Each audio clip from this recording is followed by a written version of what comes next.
Good afternoon, everyone. Welcome again for another edition of our Christian Record Dialogues. As you know, over the last few weeks, we have been celebrating the persons who will be retiring at the General Conference who have been in AME leadership. Today, it gives me great pleasure to introduce the treasurer of the AME Church, the senior general officer, Dr. Richard Allen Lewis, or as we affectionately call him in Nashville, Uncle Richard.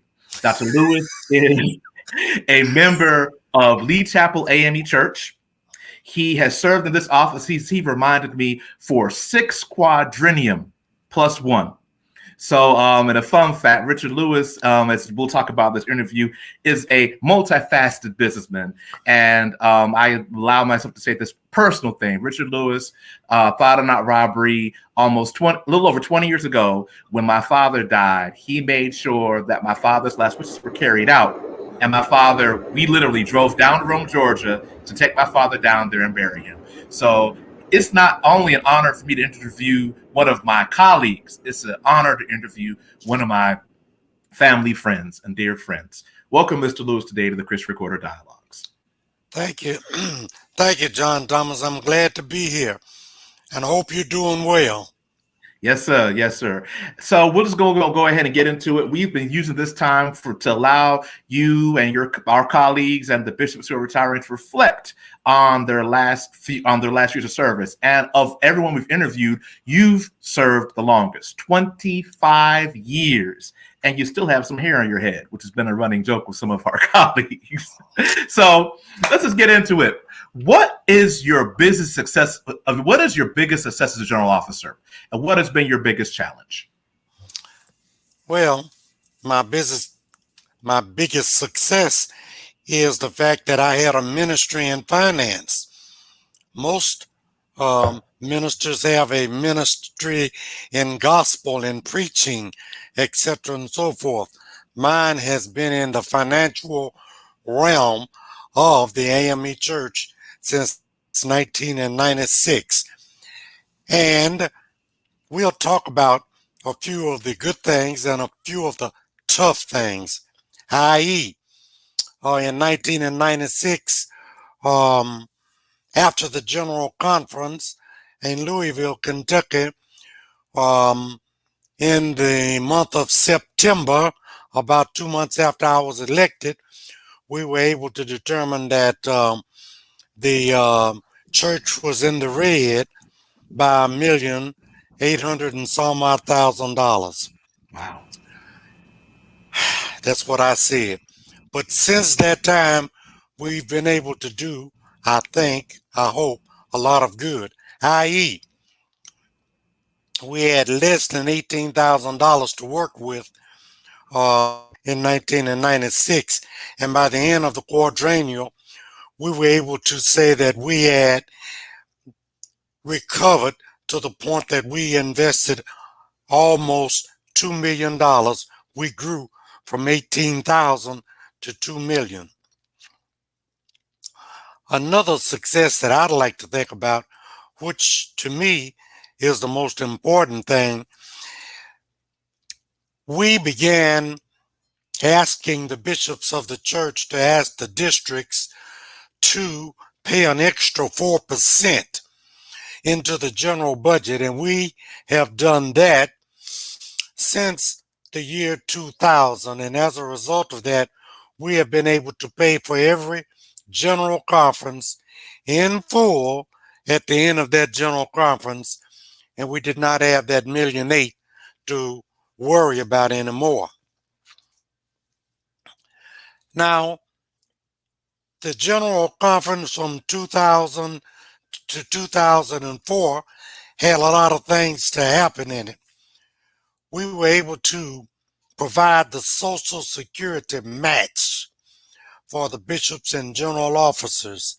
Prior to that time, those funds were not paid for by the church, and they were not necessarily sent to the federal government unless a bishop and general officer did it themselves. I also would like to say that it was after the year 2000 that we changed the way our retirement plan went. We stopped the old retirement plan in the year 2000, and we started with a new 403B program, which was set up for all elected bishops and all elected general officers after the year 2000. They went to the new 403B program, which meant that they would not automatically get half salary at retirement. The church funded this new 403B program, 10% from the church, 15% from the bishops and their general officers.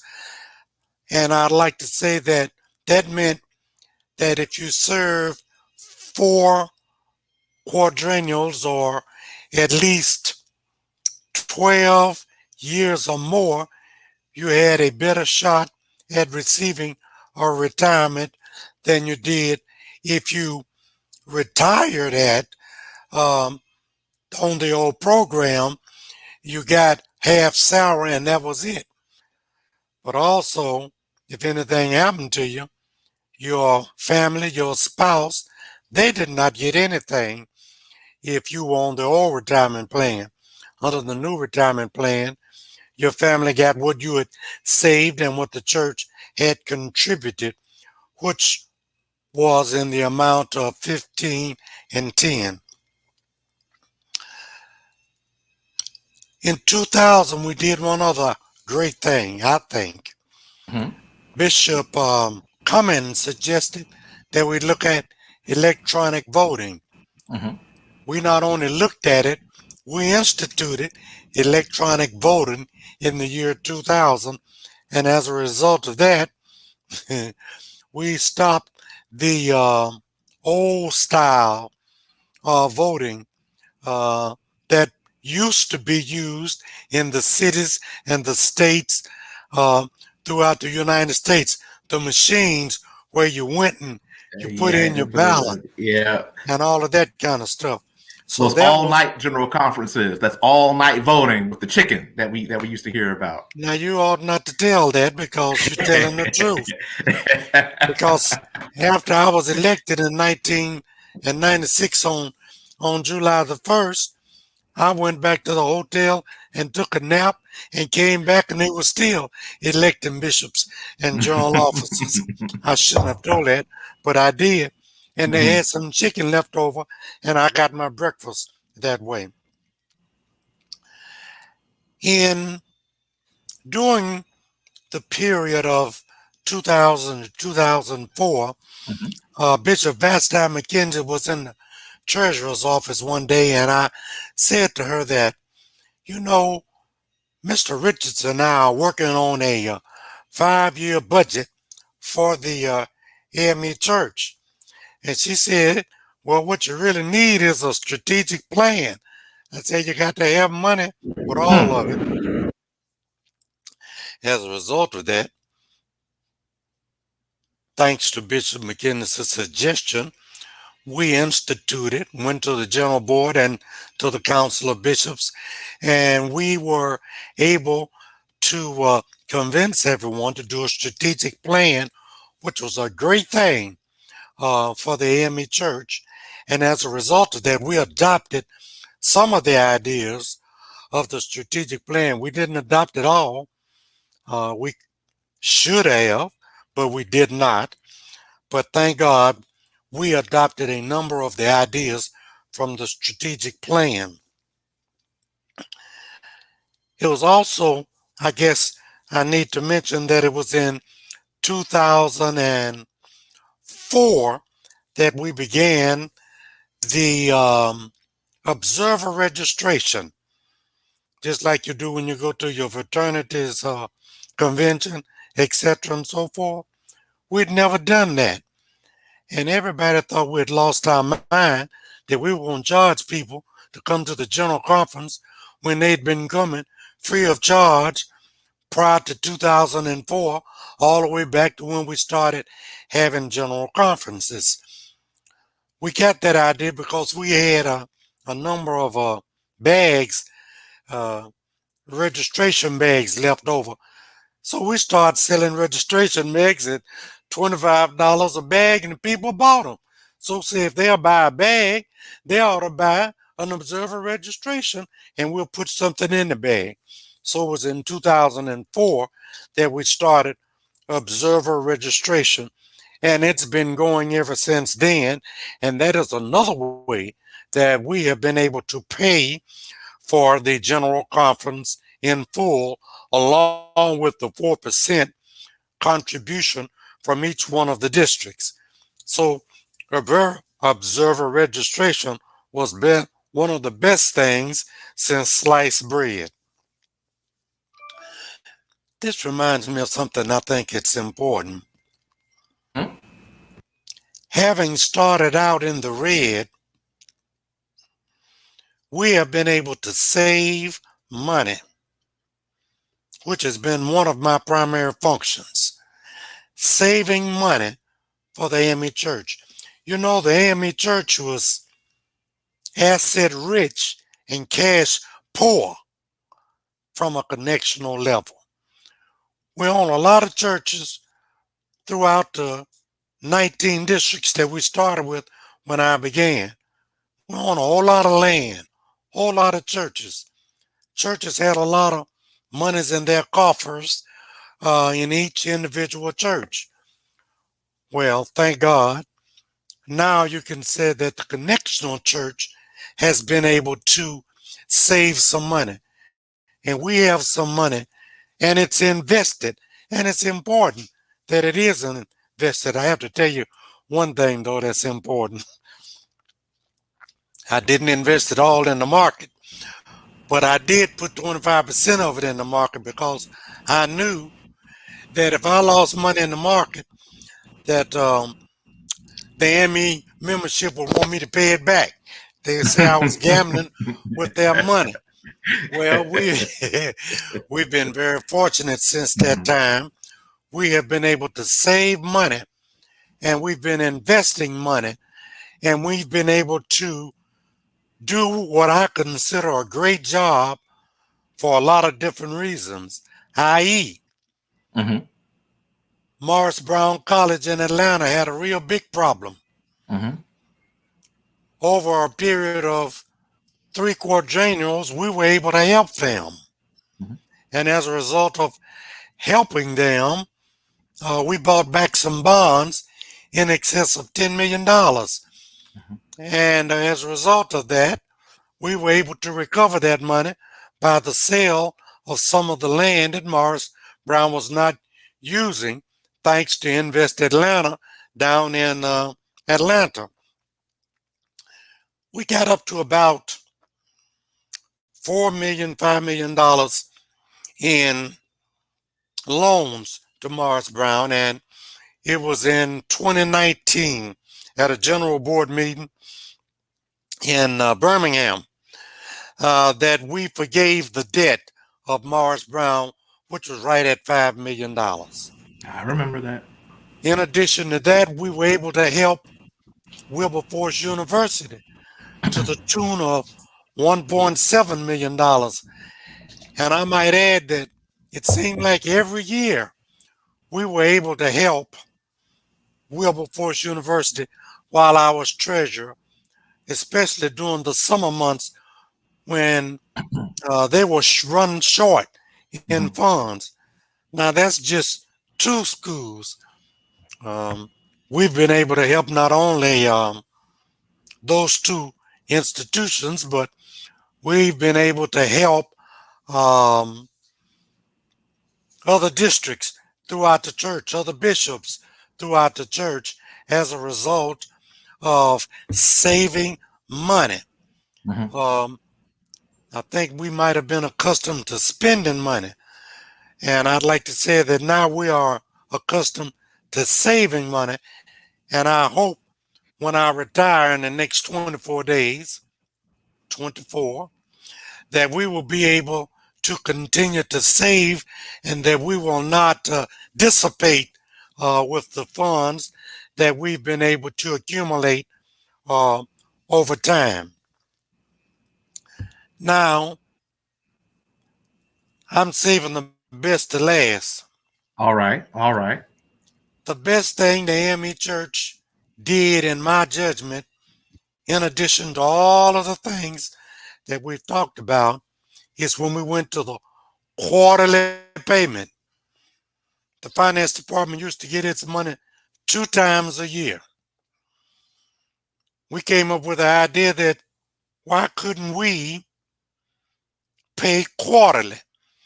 I would go to general board meetings and district meetings, and the first thing that I would ask, how many people do you know get paid twice a year? How many people do you know that get paid 4 times a year, even though that's what we own right now? By doing that, we were able to save the church an average of $500,000 a year in interest expense that we were paying because of money that we were borrowing from other people's banks, not black banks either, other people's banks. So that quarterly payment that comes in is a godsend to the AME Church. And I think we are doing good, have done well. And the interesting thing about it, all of the districts are paying, they pay on time. And that's important. And somewhere in the discipline, it required us to provide on your line, when these funds come in.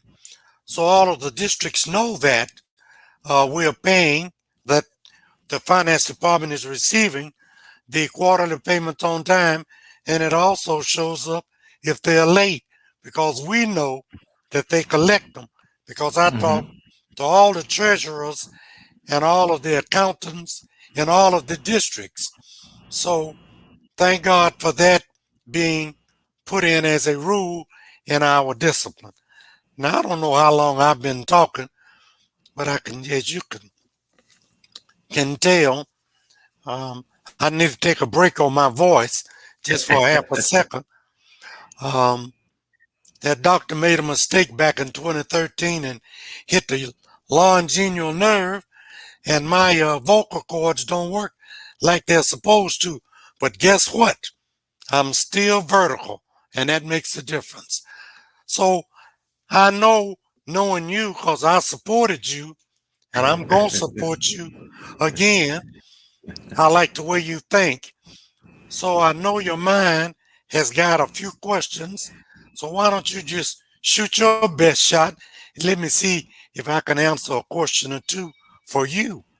Well, sure. I mean, like I said, we're having a conversation. I just want to recap for the people. And by the way, your voice may need to take a break, but we're at about over 100 people who are sitting here watching and in the comments saying, thank you, Dr. Lewis, and testifying to what you've done for the connection. But I want our viewers to understand, like, in 2000, you said we should move from a defined benefits retirement to defined contribution. That was something that most nonprofits did not do until the mid 2000s. That was something that was revolutionary for a church nonprofit to do. In fact, teachers and the government now are the only industries that have defined benefits, and they're trying to get out of those too, because we've learned that 403bs do work. And just for those who are listening, you said I need about 12 to 20 years, so that's a campaign for re-election. So I can get my 403b. I need another 2 more terms, but neither here nor there. But all seriousness, and also the fact that you've been thinking progressively. and the progressive work that you've been doing. Because think about this. Sometimes I think as African Americans, we've discussed this. We look at this, we want to keep what we have, and we don't look at moving further. It's that poverty mentality, if you will. We had so little, so we're holding on to what we got now. And you've encouraged us to expand, to invest, and to grow what we have, and showed us we have the money if invested correctly, if paid correctly. I sat in the general board when you said, here's our line of credit. If you all would take the same money that you have today and just pay it out quarterly, this line of credit would disappear. And people did not realize until you showed them that we saved millions of dollars by just doing that one thing. So moving on to the questions, we talked about your biggest successes, but Mr. Lewis, and I'm saying Mr. now because I know that we refer to you as Dr. Lewis because you've been honored with a doctorate, but you're a lay person. I'm a lay person.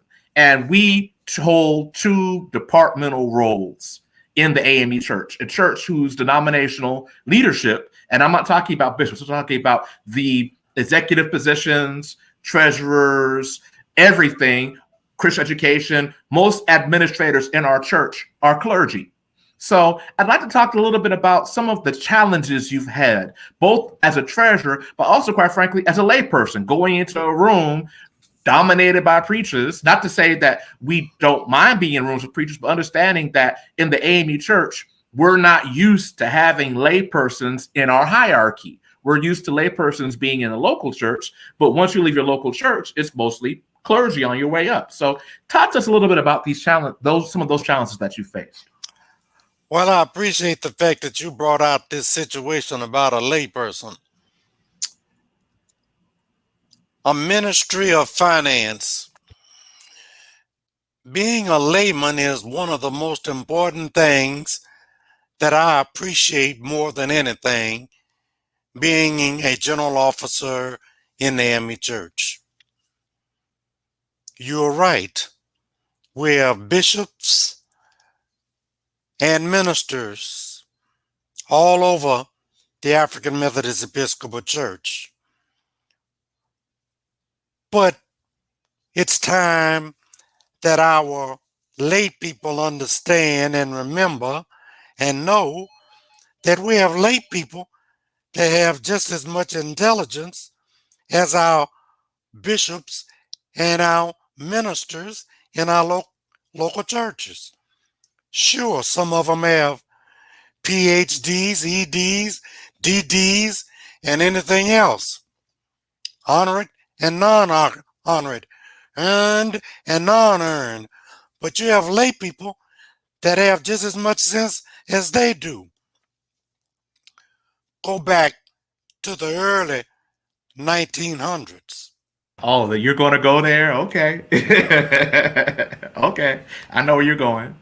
I call it like it is, and a lot of people don't like that, but I'm a layman, and there's no power of appointment over me, so I can say what I need to say, and I won't have to take it back. Prior to 1910, when we had treasurers in the AME Church, all of those treasurers became bishops. But since that time, beginning with my predecessor, Dr. McKinney, Dr. A.G. Gaston, Dr. Mance, and two more individuals that were lay people in the AME Church, our forefathers realized that having a layperson in charge of the money made a difference. So I try to do what my predecessors did and more. And as long as the AME Church continues to recognize that having a layperson in charge of your funds makes a difference, because that person does not have to worry about uh, their appointment at a later date at some church. And they don't have to worry about that person being talked about by one of the Episcopal leaders to another one, because it doesn't make any difference. So, that being said, that's the reason that I'm happy that I'm a layman. I've been trying to figure this out ever since I was on the steps of Lee Chapel AME Church back in 1960, 61, when my pastor told me he thought that I ought to consider the ministry, and I told him, no, sir. I wanted to be a funeral director, just like my daddy. And it wasn't until 1972 when I was in New York City walking down the street with Mac and Jamie Williams, their daughter Donna, her husband at that time Gerald, my wife Dolores, that we ran into Joe McKinney, and he had just been elected treasurer the month before I met him. And I looked at him on that day, and I said it ever since that time. That's something that I can do for my church. I was a banker at that time, and I told him that I wanted to do something for my church, and that being treasurer was something I thought I could do.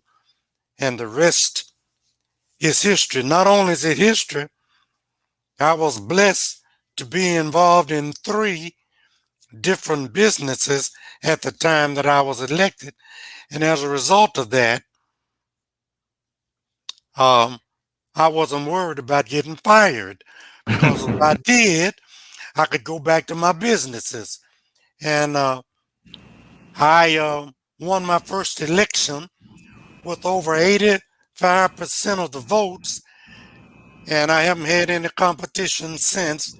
And in 24 days, I don't have any competition because I'm 76 years old, going on 77, and I retire as the law requires in the AME Church. You know, Mr. Lewis, you said a couple of things that I want us to unpack. The first thing is that the talents that you had, and I'm gonna ask you to talk a little bit about your businesses in Nashville, because to Nashville we know a different Richard Lewis than the AME Church knows, and I want to talk about that so people understand really the breadth and depth of your gifts. But God gave you this gift for finance. God gave you this gift for business, and you and I have talked about it so much. You know, the initial response for your pastor was, "You need to be a minister." And you figured out, just as I figured out, as a lay person, I don't need to be ordained to serve my church. I have gifts that my church can use without me wearing a collar. Mind you, we're not deprecating or saying anything about ordained ministry. What we're saying is that there are people in our pews who are richly blessed with gifts, who want to and need to be able to give to the church. Like, I always laugh, but I go to annual conference board of trustees meetings and I see them all be preachers. And I'm like, in one annual conference, I said, you have one of your state's largest realtors who's an AME member.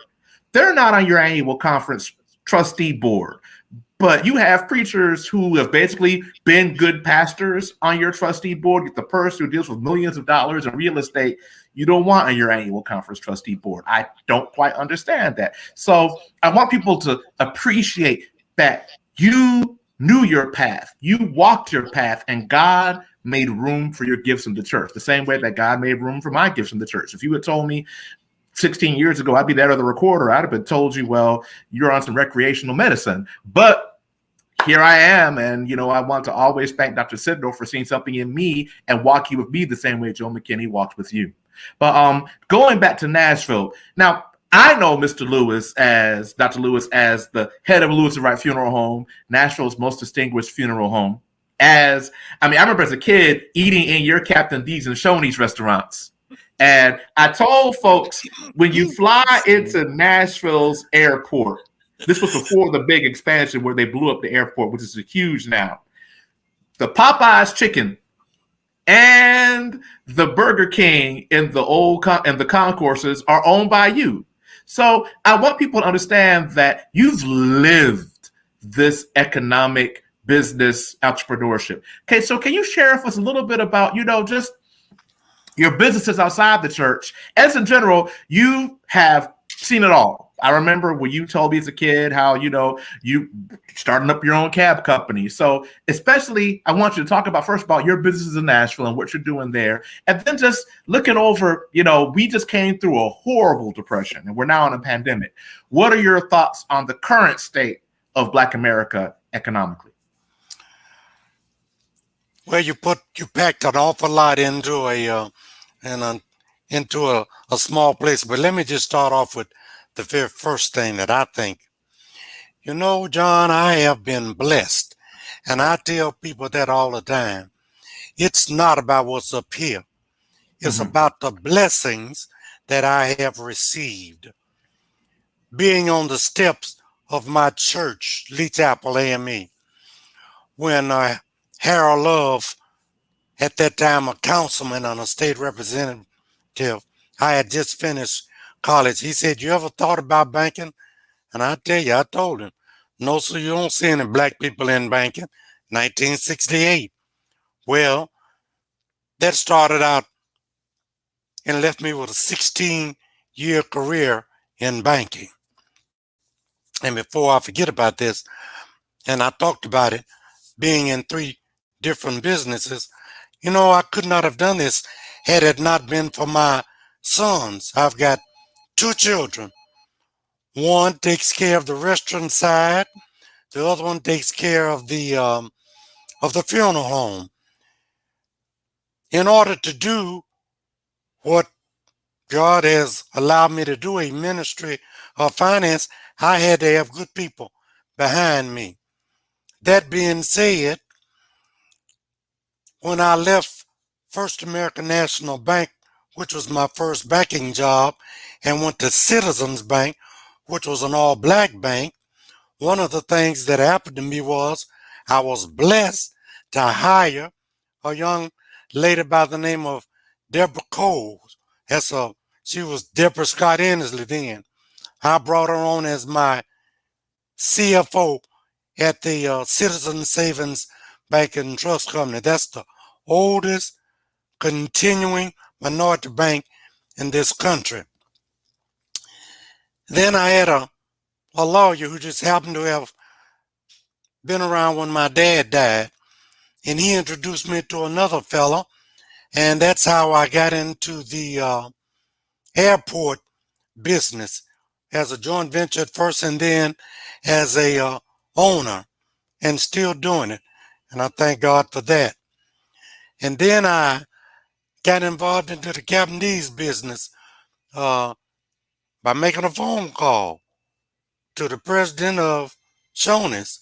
And as a result of that, I ended up with a Japanese and a Shoney's. But that was a blessing. That was a blessing. That wasn't because I was smart. That was a blessing, a gift from God.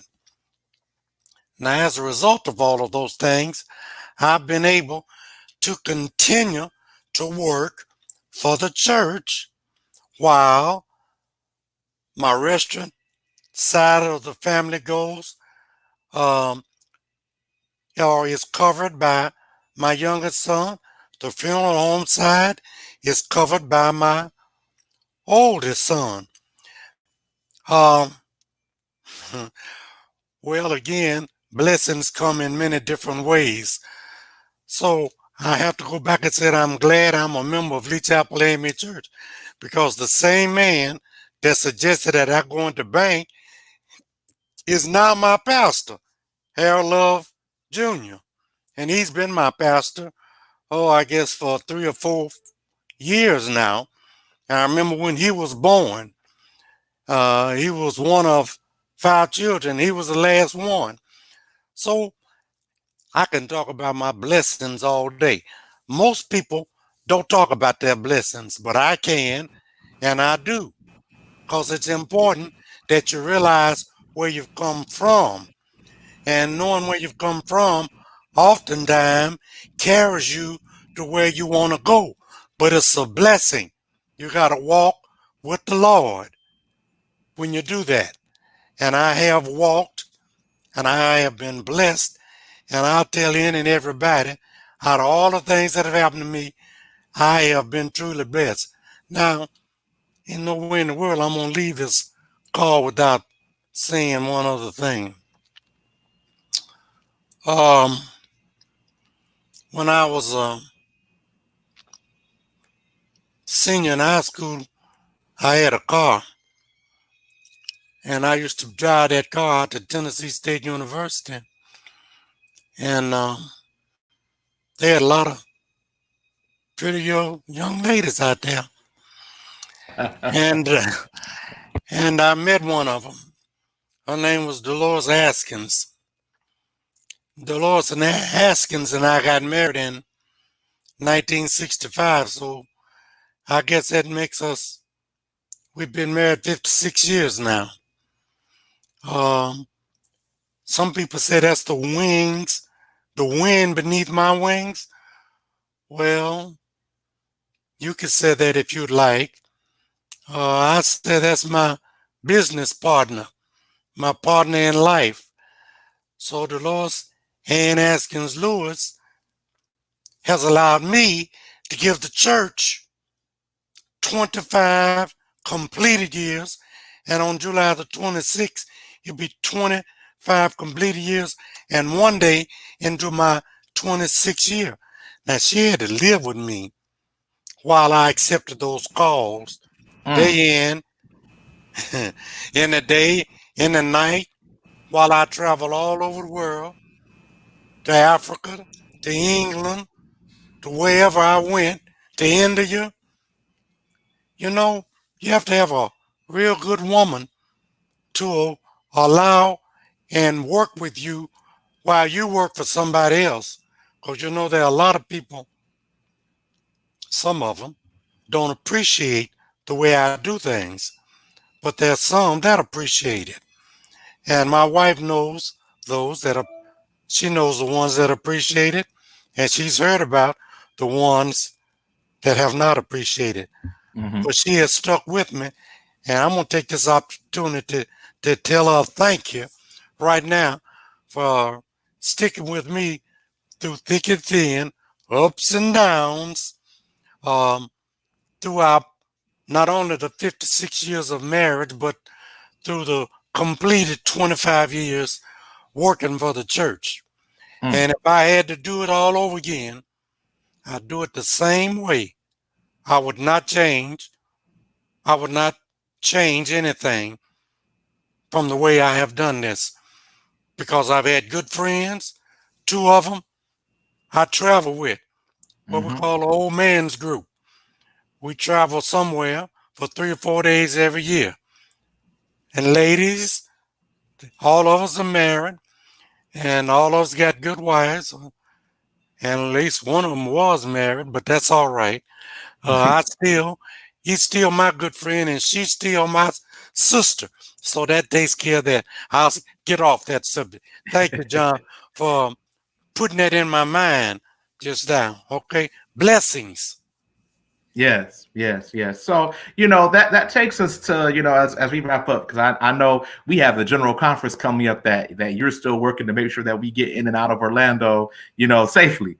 But I want to ask you, what one piece of advice would you give your successor? Now, I think they're both watching this broadcast, the two who are running for this office, Mr. Darwin Eldridge and Mr. Marcus Henderson.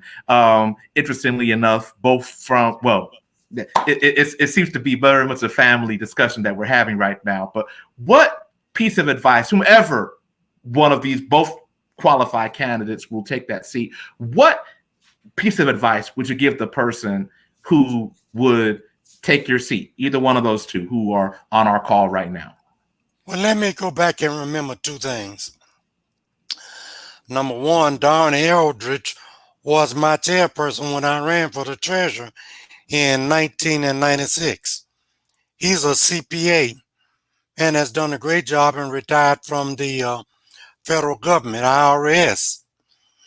Marcus Henderson, I buried his father as I did yours, and Marcus Henderson adopted me in 1995 as his father. He said that I was going to always be his mentor. And he saw what I was doing, and he decided that's what he wanted to do. Just like Darwin Eldridge decided that he wanted to do the same thing. Marcus is a financial advisor. He was my insurance man to start out with, and he still is my insurance man. So I have two good people.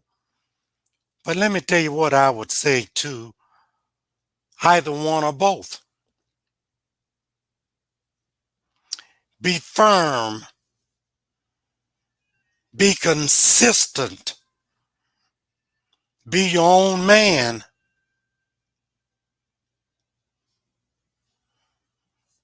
Save money. Don't spend the money. That is very important. So out of those ideas about being firm and consistent in what you do and saving the money, I think that in itself, to me, it speaks volumes. And do the right thing and do it the right way. You have but one life to live. And when you're gone, you want the people to say, he did it right. I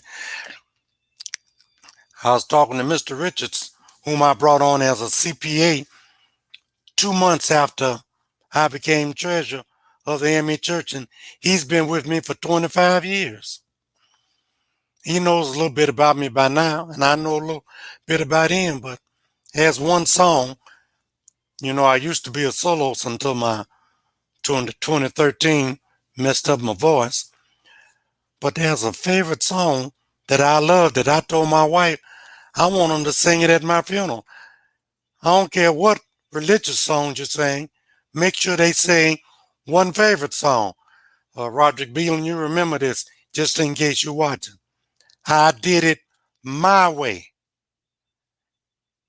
I can confirm that Dr. Beelan has indicated that he has heard your desire for the classic from Old Blue Eyes. So that will be sung and whenever it needs to be. But you know, just to hear that and the reminder to be firm, because there's so much we could say and not say about what you've had to deal with and what you've dealt with to steer the ship of African Methodism, to make sure that the connection keeps working. And as we wind down, I just want to ask a little bit about General Conference coming up. We have the video that we're going to show as our closing video about, you know, the procedures that are in place for safety. But just, this is your last one. You've been through 2004, 16, 12, 16, 18. This, 20, this is your fifth one.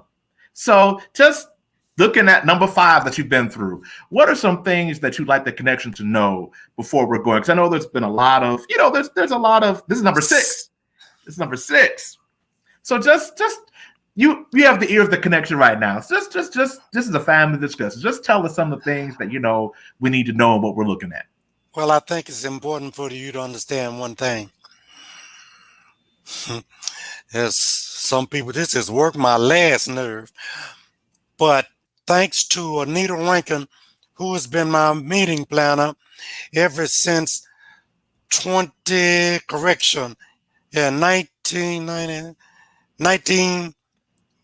1997 is when she came to us. She's been an excellent, I've been blessed to have a person like her.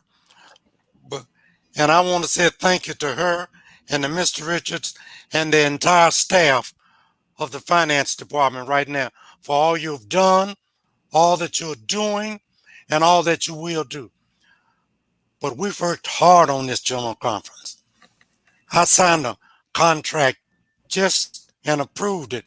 The attorney for the church approved it just yesterday. We've got a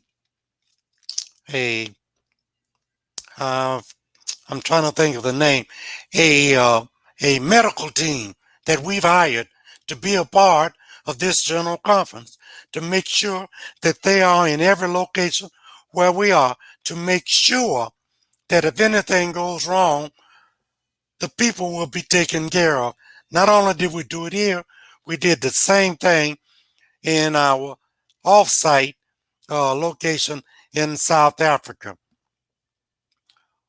We're going to be taking temperatures. We're going to do everything COVID way.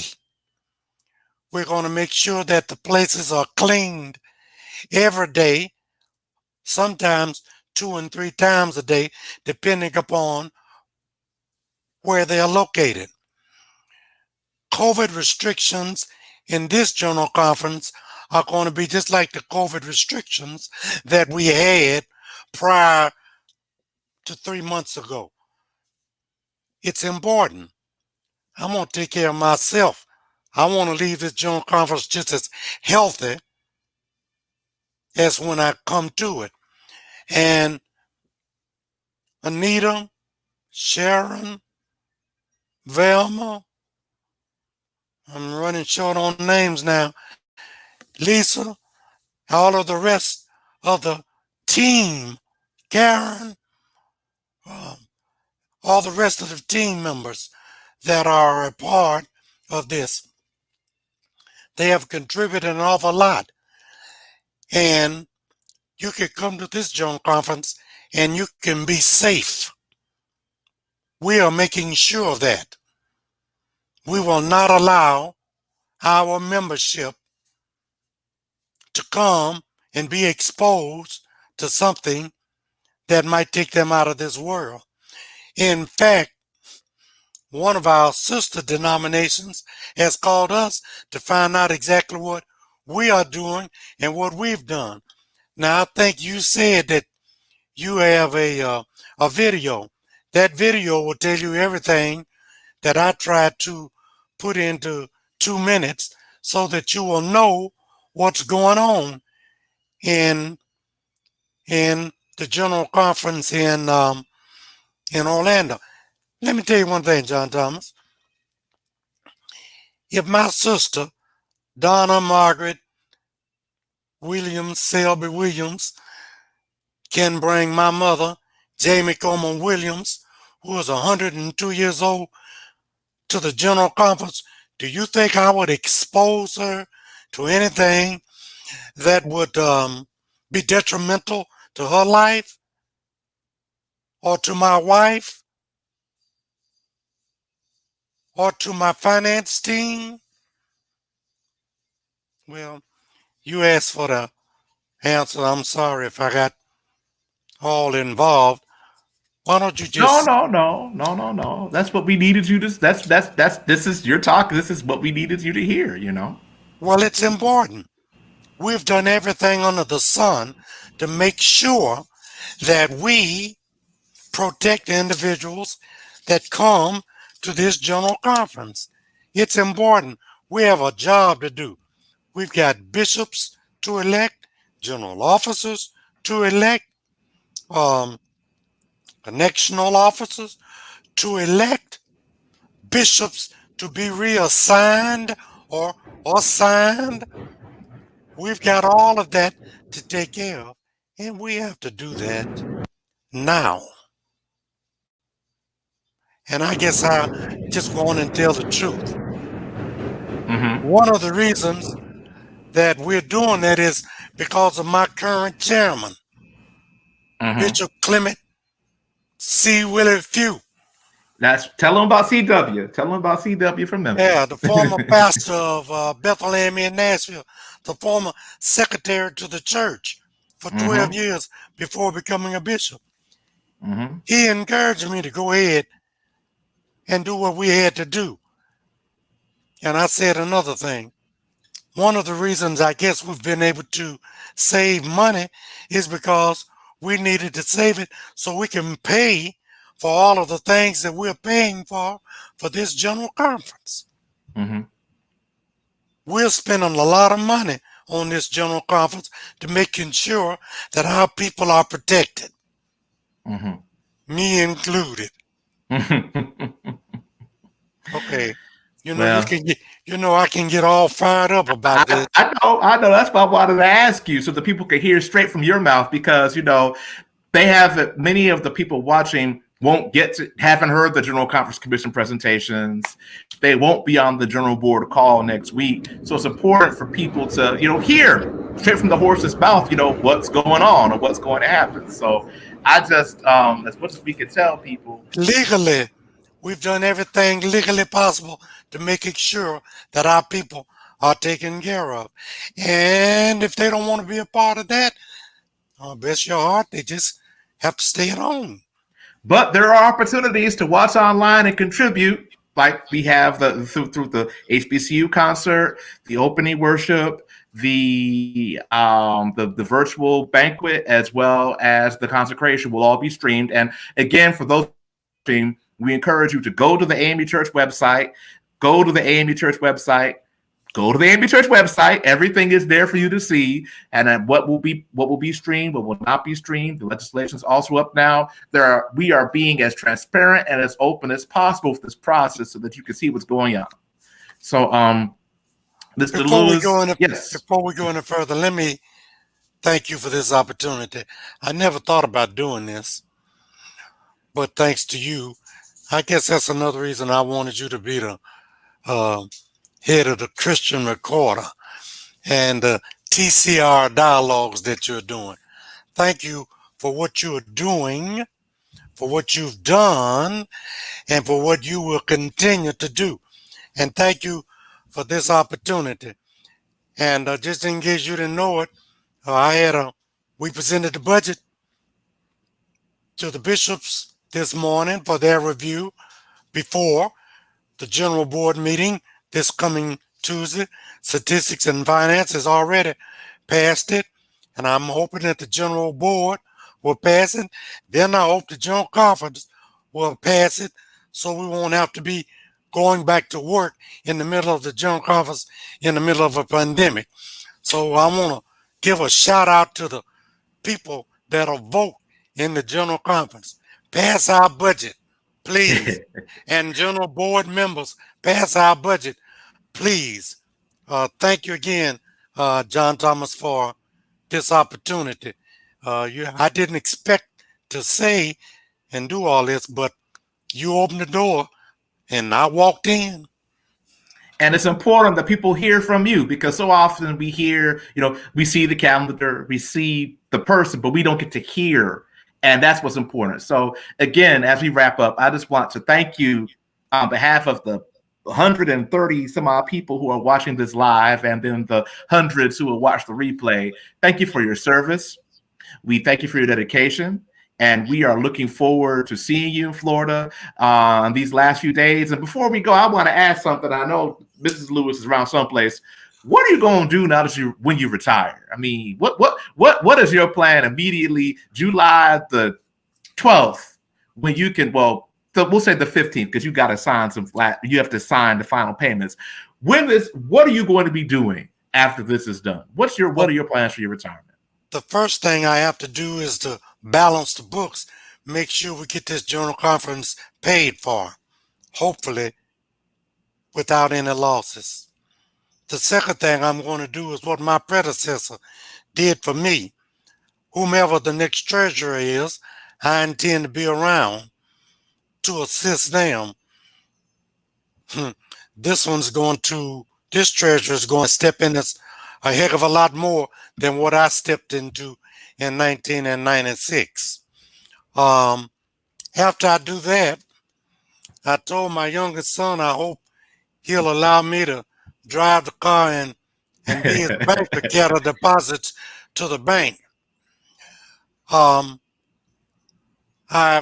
been away from that funeral home a long time without any day-to-day presence.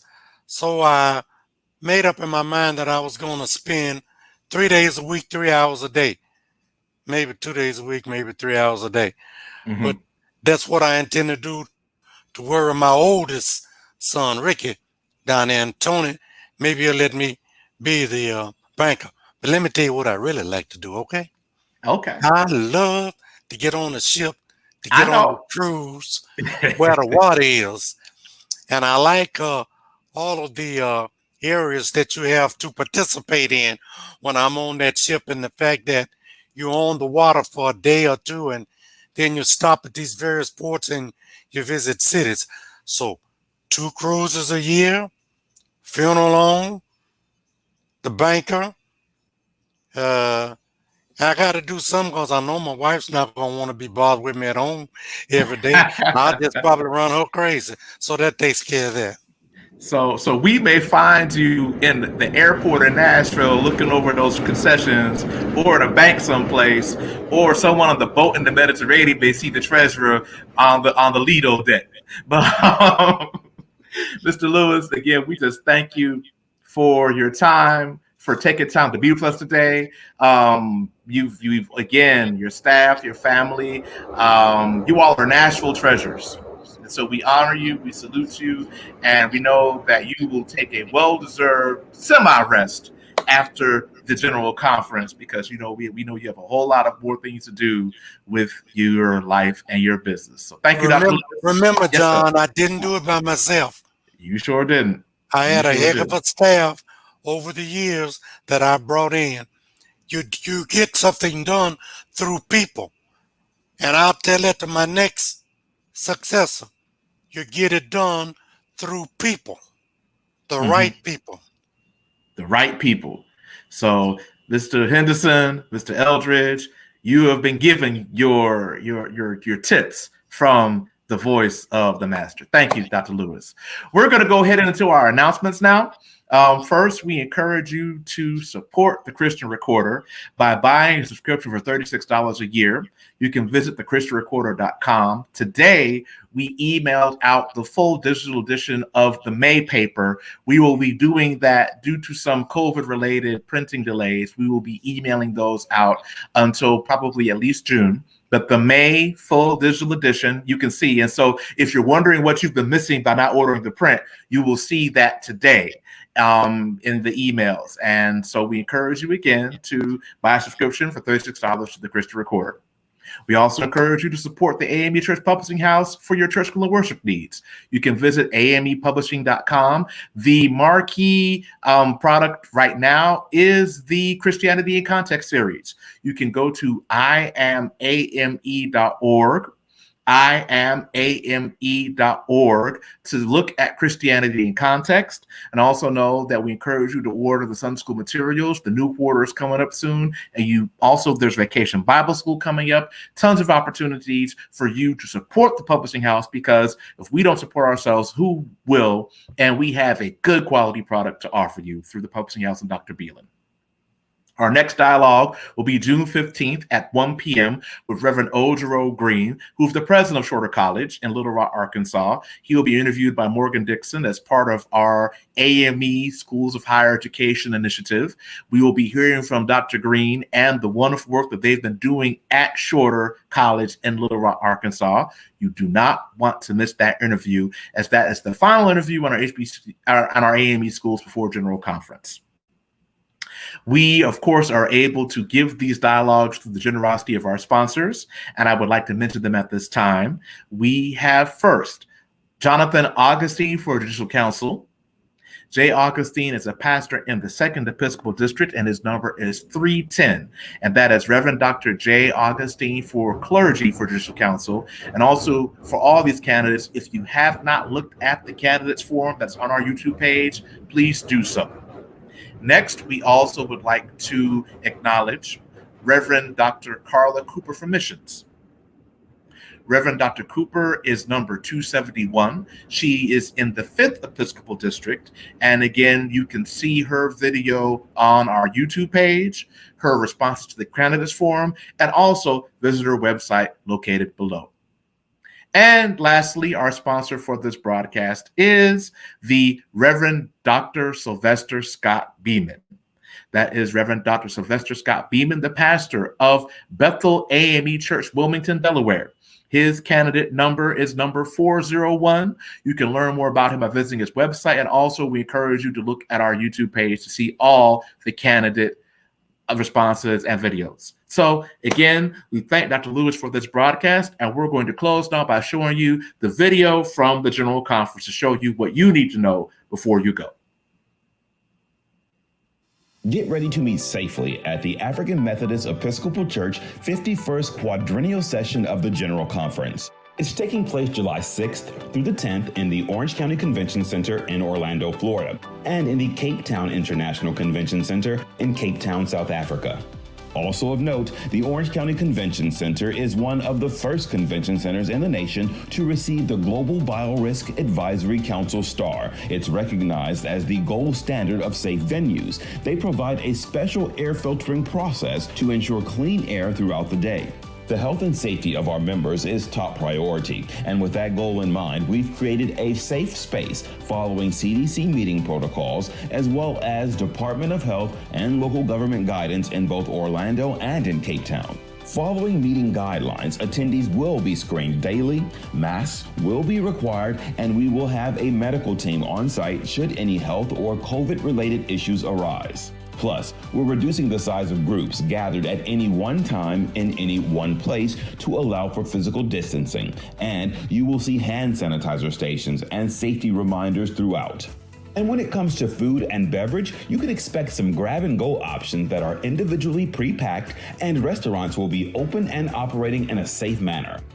Our traditions and practices you've come to expect will still be the same, just delivered in a different way. We have planned our meeting spaces so delegations can meet in smaller rooms and locations. Each of these areas will be digitally connected to view the General Conference proceedings. Within each delegation meeting room, delegates will be able to utilize a speaker queue to be allowed to address the General Conference and vote in real time. There will also be separate areas for the General Session and VIPs, chaplains, and paid observers. Our mobile app will be the best source for all up-to-date information while on site.